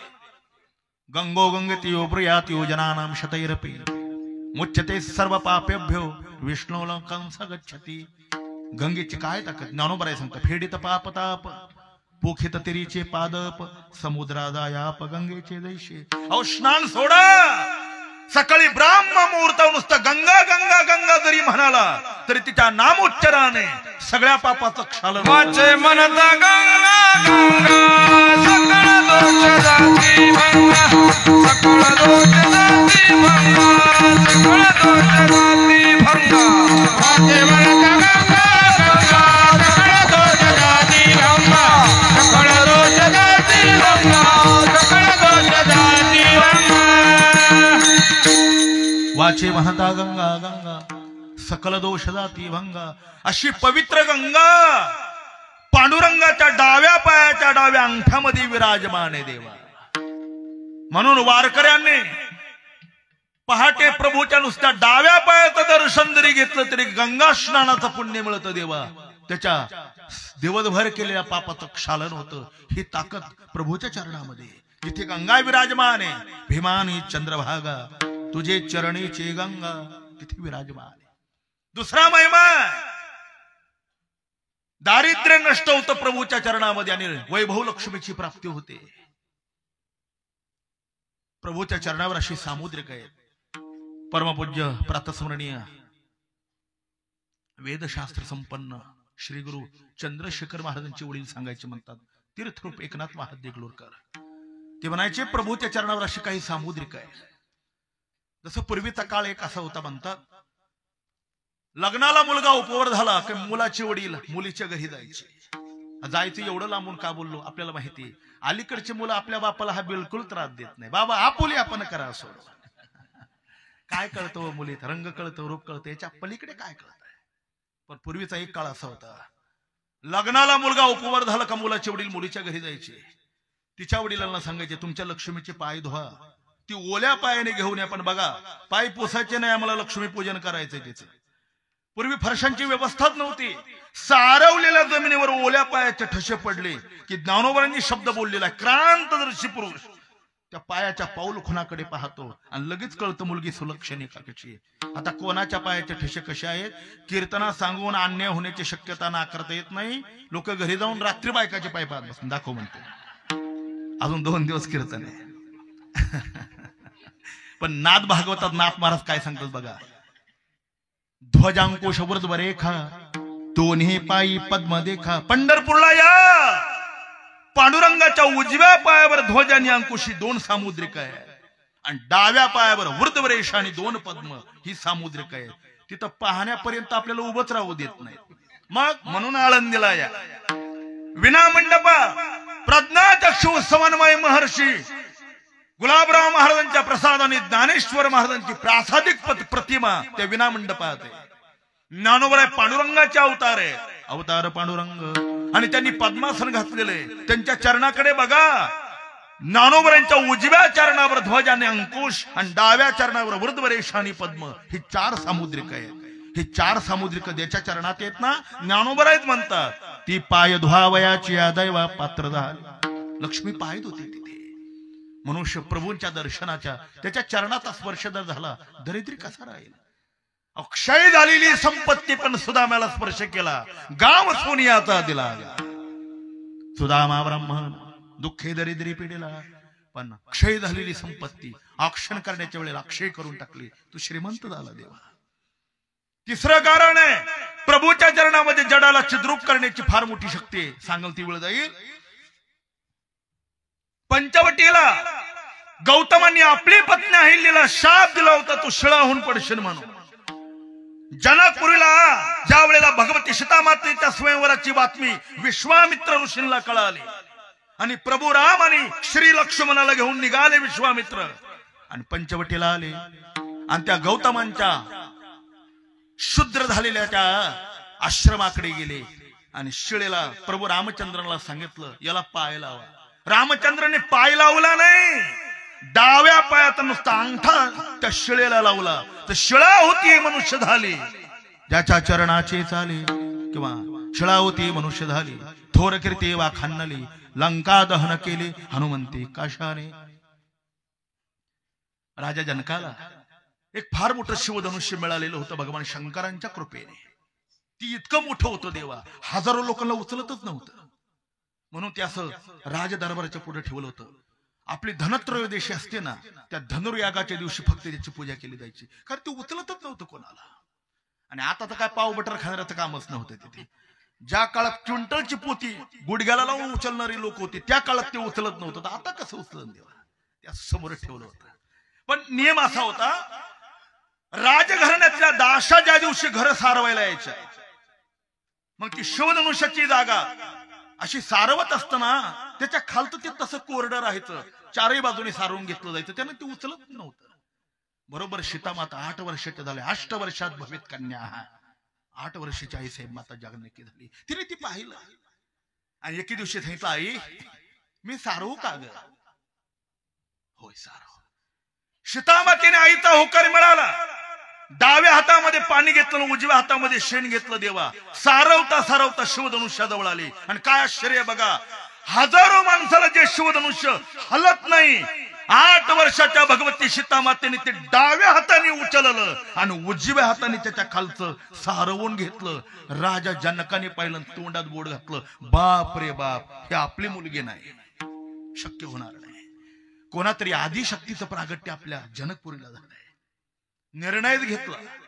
माझी सीतामाता जशी डाव्या हाताने शिवधनुष्य उचलते ना, जसा कोणी जो क्षत्रिय पुरुष एका हाताने शिवधनुष्य उचलेल त्याला सीतागाळ्यात माळ घालेल. स्वयंवर रचलं. देशोदेशीचे राजे आले. लंकेचा राजा दशानन रावण आला. छातीवर धनुष्य पडलं. देवा फजिती झाली. शिवधनुष्यच उचलता आलं नाही. राजा जनक आता घाबरले.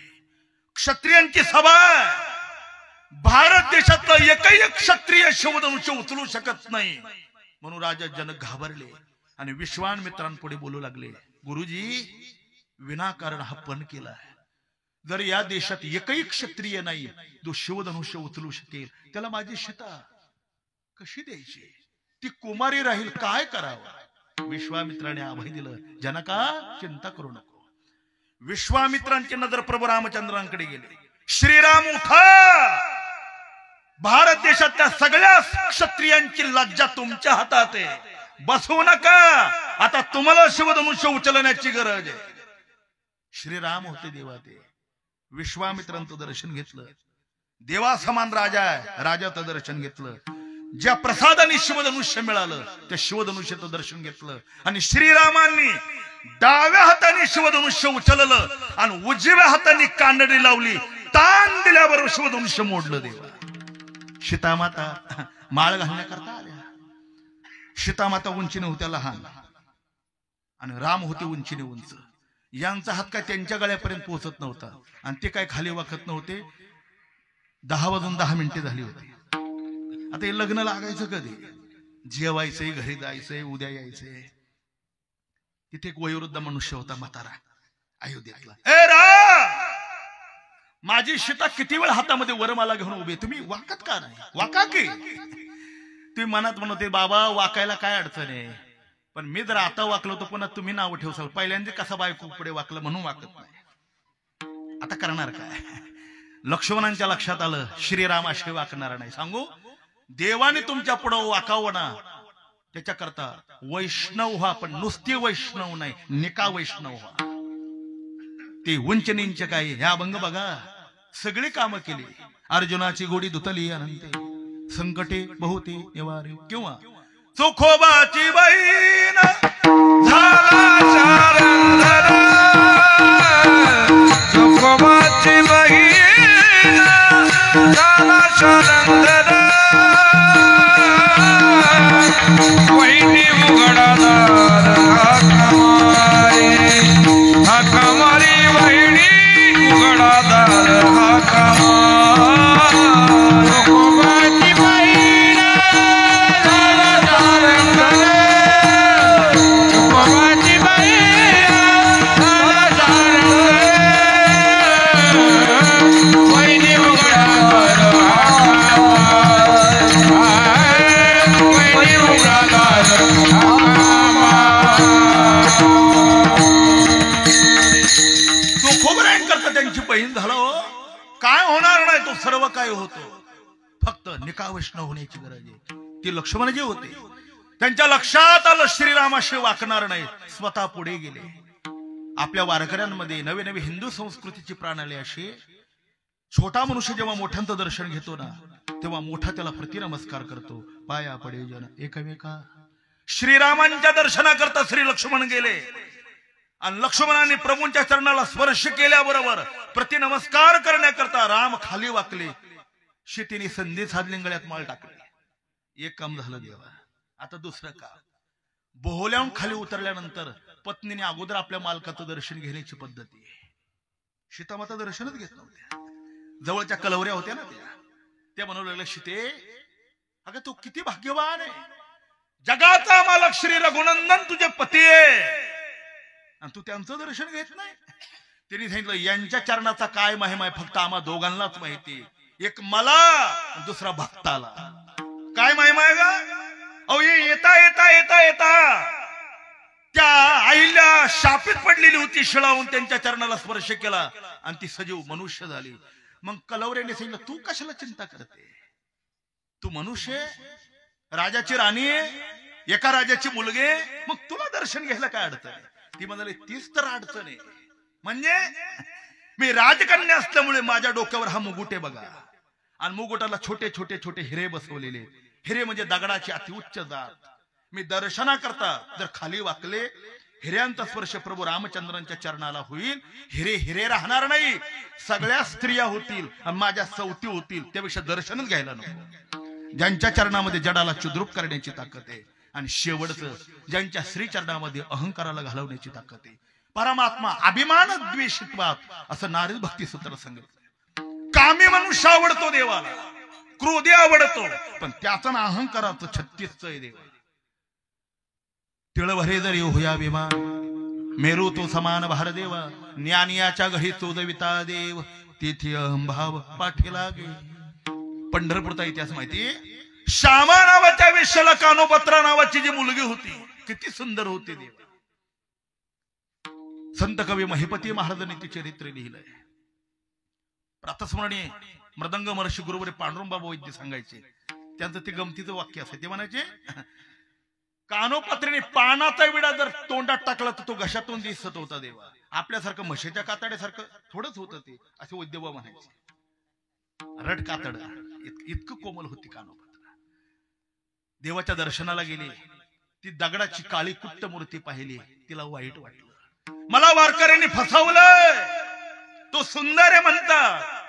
पांडुरंग कांती दिव्य तेज झळकते, किंवा राजस राजस सुकुमार मदनाचा पुतळा. राजस सुकुमार मदनाचा पुतळा. राजस सुकुमार मदनाचा पुतळा. राजस सुकुमार मदनाचा पुतळा. रवी शशी कळालो पलिया. रवी शशी कळालो पलिया. कस्तुरी मळवट चंदनाचे ओटी. कस्तुरी मळवट चंदनाची ओटी. रवी शशी कळालो पलिया. रवी शशी कळालो पलिया. कस्तुरी मळवट चंदनाचे ओटी. कस्तुरी मळवट चंदनाचे ओटी.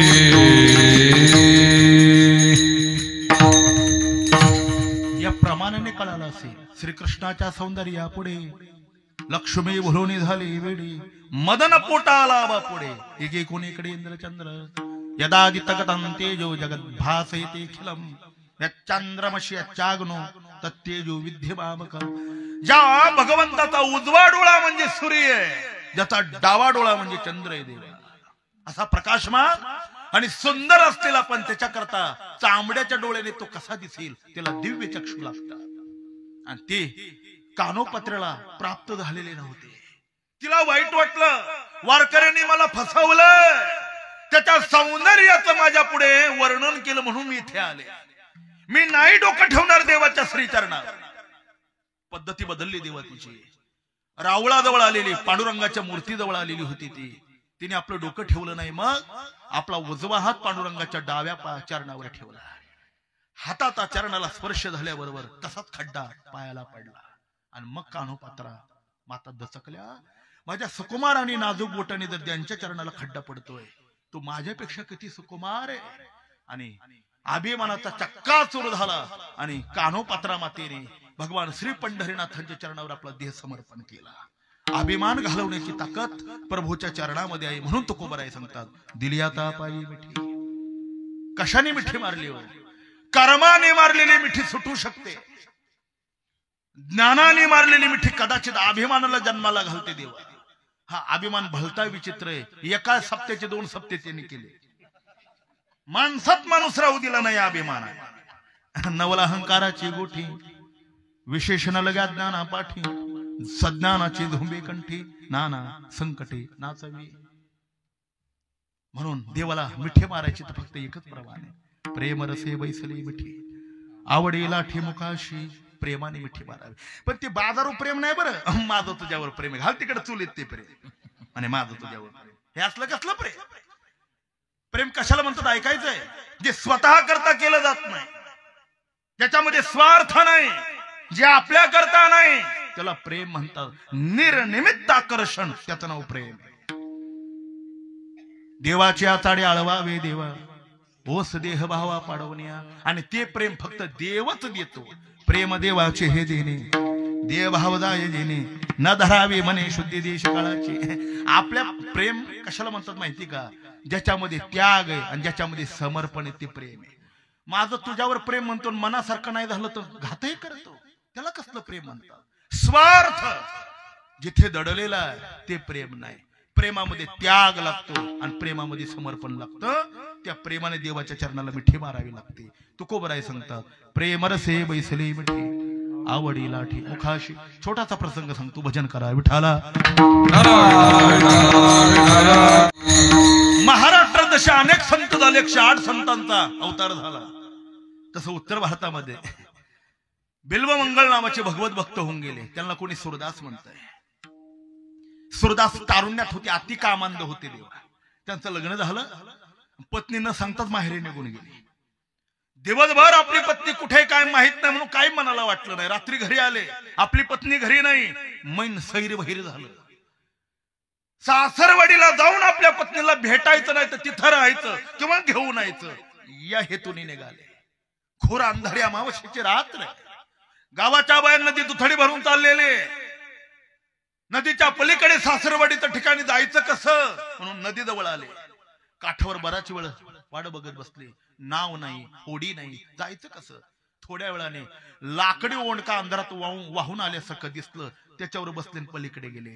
तो लाकडी ओंडका नव्हता देवा, एका मेलेल्या प्राण्याचं प्रेत पाण्याने फुगलं होतं, ते असं वाहत चाललं होतं, त्याच्यावर बसून ते पलीकडे गेले। कामातुरा नाम न भयम न लज्जा, कामातुर माणसाला भीती आणि लाज वाटत नाही। सासरवाडीचं ठिकाण होतं माहित, तिथे गेले। दरवाजा लावलेला होता, बराच वेळ फिरले, वर कसं जावं म्हणून लोंबकळणारी वस्तू दिसली, त्याला पकडलं वर गेले। पत्नीची गच्चीतच भेट झाली। तुम्ही इथे कसे काय? मी दरवाजा उघडला नाही, आले कसे काय तुम्ही? तो म्हणाला तुझं किती माझ्यावर प्रेम आहे, तुला माहिती नाही मी येणार आहे। मी वर येण्याकरता तू दोर सोडला ना, त्या दोराला पकडून मी वर आले। मी दोर सोडला कधी? दोघांनी वाकून पाहिलं तर लोंबकळणाऱ्या सर्पला पकडून वर गेली होती देवा। ते कसलं प्रेम असेल हे वेड बघा। पत्नीला वाईट वाटलं, तिने एका शब्दातच वाक्यातच उपदेश केला, अहो तुम्ही किती वेडे, माझ्या नासक्या तुसक्या देहावर इतकं प्रेम करता की नदी ओलांडून आणि जिवंत सर्पाला पकडून तुम्ही वर आला। याच्यातलं थोडं प्रेम जरी देवावर केलं असतं तर भगवान प्रसन्न होऊन तुमच्या पुढे उभा राहिला असता। धिक्कार आहे तुमच्या जीवनाचा। एवढंच वाक्य हृदयाला लागलं देवा। दादा संदीपान दादा नेहमी सांगतात, पेटणाऱ्या वस्तूंमध्ये 3 प्रकार आहे, एक कापुराच्या जातीचा, एक गौरीच्या जातीचा आणि एक शेणाच्या जातीचा। कापुराला आग लावलो किती अधिक मासाने पेटतो, काही क्षणात कापुराच्या वाती झडझड होणे व्हायला आले। हा कापुराच्या जातीचा आहे। गौरीच्या जातीचा, गौरी पेटत नाही जास्त, धुमसून पेट घेते। दौराला का पेटला, दौराचा काला झाला का विझला, पण बरे पेटतय। शेण पेटत नाही, पेटवणाऱ्यालाच विजवतं देव। अशी काही माणसं आहेत, चालू चालू एखाद्या माणसाचा परमार्थ बंद पाडतात। समजा शेणाच्या वृत्तीची माणसं आहेत। महाराज सुरदास कापुराच्या जातीचे होते। पत्नीच्या वाक्याने अंतकरणामध्ये पश्चाताप झाला आणि तशाच गच्चवून खाली उतरले। वृंदावनाला जाऊन म्हणून भगवान श्रीकृष्णांचं दर्शन घ्यायचं, त्याशिवाय माघारी यायचं नाही. अंतकरणात पेटलेली ऊर्जा होती, निघाले. पण ते स्मशान वैराग्य होतं तेवढ्या पुरत. सकाळची वेळ आहे, दरपोदर मुक्काम प्रवास केलेला होता. तहान लागली म्हणून एका पाणवठ्याजवळ गेले आणि पाणी पिता पिता एका सुंदर मुलीला पाहिलं. डोळ्यांनी धोका दिला आणि तिच्या मागेच गेले. तिच्या लक्षात आलं, विकृत नजरेचा पुरुष आहे, माझ्या मागे माझ्या सौंदर्याला भुलून आलेला आहे. लगबगणी घरी आली आणि मालकाला सांगितलं, कोणीतरी वाईट मनुष्य माझ्या मागे आलाय, त्याला बघा काय पाहिजे. पती सदाचार आणि शांत वृत्तीचा होता. घराच्या बाहेर आला आणि सूरदासांना विचारलं, तुम्हाला काय पाहिजे? काय पाहिजे म्हटलं. यांच्या ध्यानात आलं, अरे मला तो कृष्ण परमात्मा पाहिजे. आपलंही असंच होतं, कीर्तनाला जायचं, मध्ये एखादा भेटतो, तोपर्यंत 2 तास निघून जातात. मग लक्षात येतं, अरे कीर्तनाला जायचं, गेलं सगळं. असं होतं की नाही? आपलंही असंच होतं. नाही असंच होतं. चला, त्यांचंही तसंच झालं. पश्चाताप जागा झाला आणि मग सांगितलं, काही नाही, मला 2 दाबणं द्या, त्याच्याकरता एवढं. दाबणं? हो. घरमालकाला काय माहिती दाबणं कशाला पाहिजे. घरातली 2 दाबणं त्यांच्या हातात दिली. सूरदासांनी दाबणं घेतली, घराच्या बाजूला गेले आणि दोन्ही दाबणं आपल्या डोळ्यामध्ये घालून डोळे फोडून टाकले. देवा, जयाच्या ठाई इंद्रिया मान नाही. जसं वैराग राग रसिक गुरोबा काकांनी पांडुरंगाची शपथ ज्या हातांनी मोडली म्हणून धार धार वेळावर जसे पंजे हाणून हात तोडून टाकले ना, तसं ज्या डोळ्यांनी धोका दिला ते डोळे ठेवायचे नाही. सूरदासांनी दाबणं डोळ्यामध्ये घालून डोळे फोडून टाकले. पश्चातापेन शुद्धता, पश्चाताप झालेला होता. रस्त्याने निघाले. श्रीकृष्ण गोविंद हरे मुरारे, ए नाथ राणा यन वासुदेवा. फार वृंदावनाच्या जवळ गेले. देवाने परीक्षा पाहावी म्हणून आडवी विहीर होती. सूरदास बरोबर भजन करता करता निघाले. काय पुढे काय माहिती नाही. आता विहिरीत पडना. जसं रामाला आहे ना, तसं भगवान श्रीकृष्ण परमात्मा बाल्यावस्थेत जवळ आले. बाबा थांबा, पुढे येऊ नका, पुढे विहीर आहे. आंधळ्या सूरदासांच्या तो आवाज ऐकला, लक्षात आलं, जगातला आवाज नाही हा, जगातल्या बाहेरच्या शक्तीचा आवाज आहे. सांगितलं, आपण कोण आहात मी ओळखत नाही, पण मी आंधळा आहे, मला कृष्ण भेटीचे वेळ लागलाय, मला रस्ता माहित नाही, तुम्ही दाखवा. भगवान म्हणाले, रस्त्यावर आणण्याकरताच मी आलोय. म्हणून हाताला धरू लागले. त्यांनी आपला हात देवाच्या हातात दिला. बहुतेक आंधळी माणसं दुसऱ्याच्या हातात हात देत नाही, बायकोच्याच नाही ते इतराच्या कसा देते, त्यांना विश्वास नसतो देवा. तसं सूरदासांनी आपला हात देवाच्या हातात दिला नाही, मग देवाचा हात आपल्या हातात धरला पक्का. वृंदावनाच्या उंबऱ्याजवळ आणलं आणि भगवान स्वतः म्हणू लागले, बाबा कृष्णाचं मंदिर आलंय, दर्शन घ्या. आता आतमध्ये गेल्यानंतर कृष्ण दर्शन तुम्हाला होईल. आता मला सोडा, मला दूर जायचंय. पण हात कुठे सोडतात सूरदास? आता हात सुटेना म्हणून देवाने हाताला झटका दिल्याबरोबर सूरदासांच्या लक्षात आलं, हात देव. सांगितलं, हे देवा, मांग छुड़ावत जात हे बिबल जान के मोही, हृदय से जब जाओगे सबल म्हणूंगा तोही. अरे हाताला झटका देऊन निघून जातो असा पळकुटा, तुझ्यात काय दम आहे? जरा संघाला आणि कंसाला मारणारा आहे तो, आणि माझ्यासारख्या बलहीन माणसाला तू झटका देऊन निघून जातो. पण आई, तुझ्यात जर पुरुषार्थ असेल ना, माझ्या हृदयातून जाऊन दाखव, मग मी तुला देव समजेल. नाही जात आहे देवा. हृदय बंदी खाना केला आत विठ्ठल कोंडीला, साठविला हरी जी हृदय मंदिरी. त्यांची सरली धार झाला सफल व्यापार. तुकोबर आहे सांगता, अशाच पद्धतीने दिली आता पायी मिठी जग जेठी न सोडी ज्ञानेश्वर माऊली ज्ञानराज माऊली, ज्ञानेश्वर माऊली ज्ञानेश्वर माऊली, ज्ञानराज माऊली, ज्ञानेश्वर माऊली, ज्ञानेश्वर माऊली, ज्ञानराज माऊली, ज्ञानेश्वर माऊली.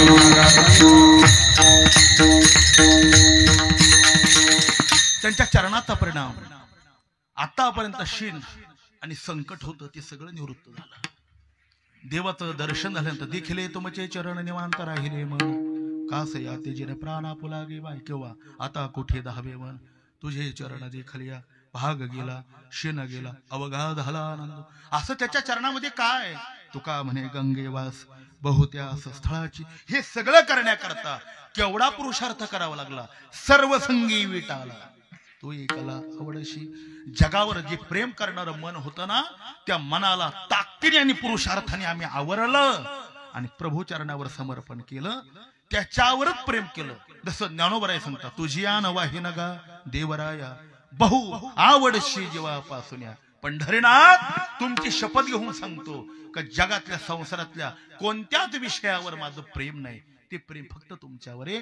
तुकोबराय सांगतात, तू एकला आवडशी. भक्तीमध्ये आवडीमध्ये एकच असतो, गरजेमध्ये अनेक चालतात देवा. म्हणून धुंडा महाराज म्हणायचे, संसाराची गरज असावी आणि देवाची आवड असावी.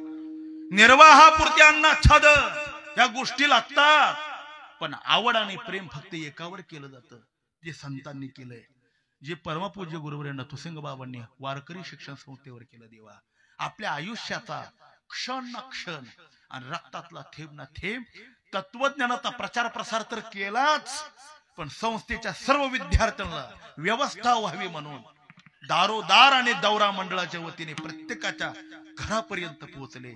आणि वारकरी संस्थेचं फार मोठं बीजारोपण जे झालेलं होतं, त्याचा वृक्ष परंपरेत नथुसिंग बाबांनी खूप मोठा केला. त्या दौऱ्याच्या प्रचार प्रसाराकरता आणि हा टिकवून राहावा, याचं संगोपन घडावं म्हणून परमपूज्य वारकरी गंधर्व गुरुवर्य आणि बुवाजी करतायत.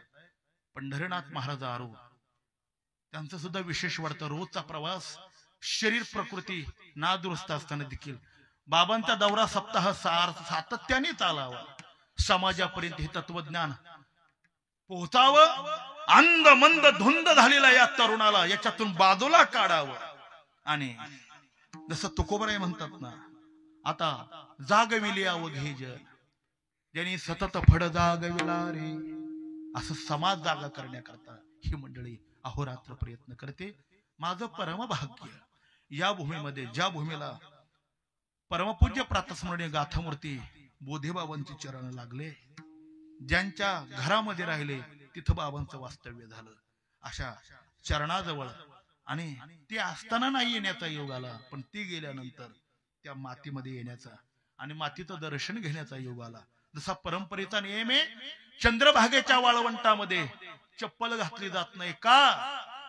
श्री गुरु विठ्ठलबा घुले सांगायचे, ज्या वाळवंटामध्ये प्रेममूर्ती नामदेव महाराजांनी नाचून भजन केलंय, ज्ञानोबरायांनी पाऊल ठेवून चालली म्हणलेलं आहे, नाथ महाराज, तुकोबराय, नामदेवराय, निवृत्तीनाथ, जोग महाराज, अशा अनेक महापुरुषांचे चरण ज्या वाळवंटाला लागले, त्या चरणाचा रजक्कन जरी आपल्या जीवनाला लागला तर आपला उद्धार होईल. ह्या हेतूने ज्या भूमीला नथुबाबा, ज्या भूमीला बोधेबाबांचे चरण लागले, त्या चरणाचा एक कंदरी आमच्यासारख्या विद्यार्थ्याला प्राप्त झाला तर आयुष्य बदलून जाईल.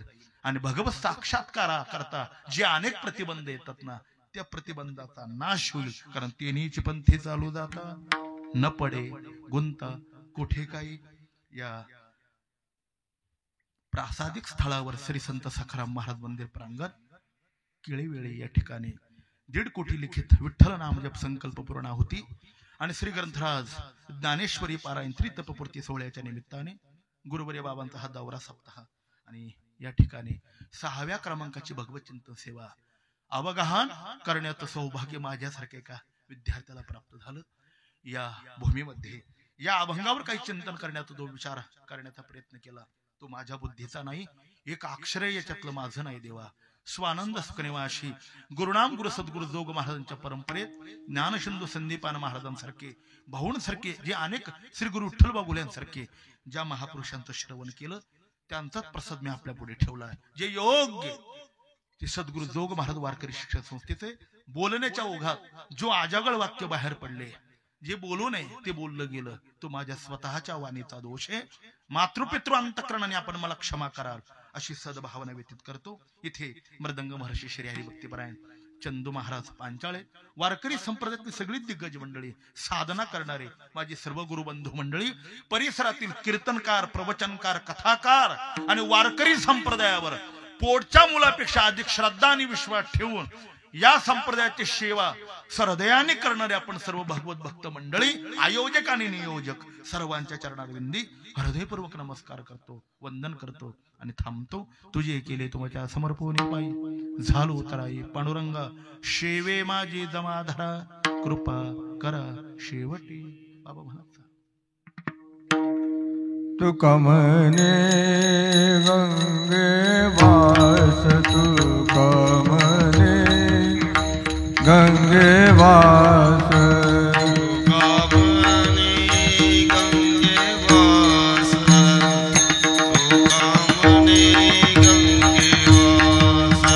बहुत आसत राची, बहुत आसत राची, दिल मिटी पायाची, दिल मिटा पाया मेरी. बहुजास स्थळाची, बहुजास स्थळाची, दिली बेटी पाया जग जट न छोड़े,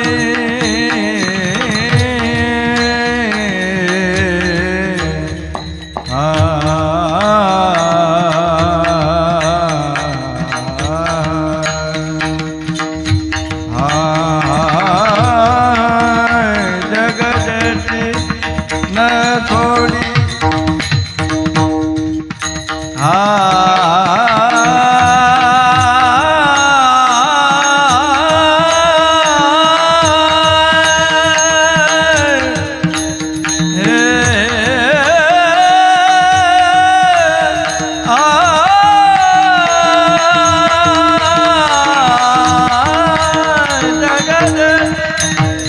जगजटी न सोडी,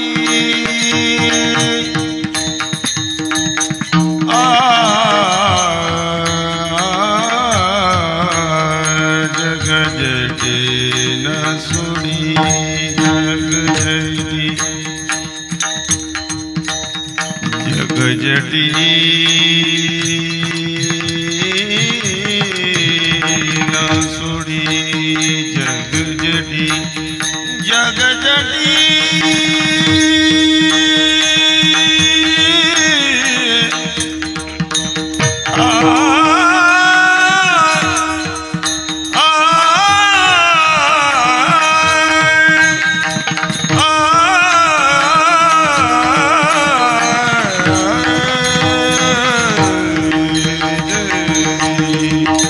जगजटी न सोडी, जगजटी जगजटी न सोडी, बेटी माया पासी, दिली बेटी माया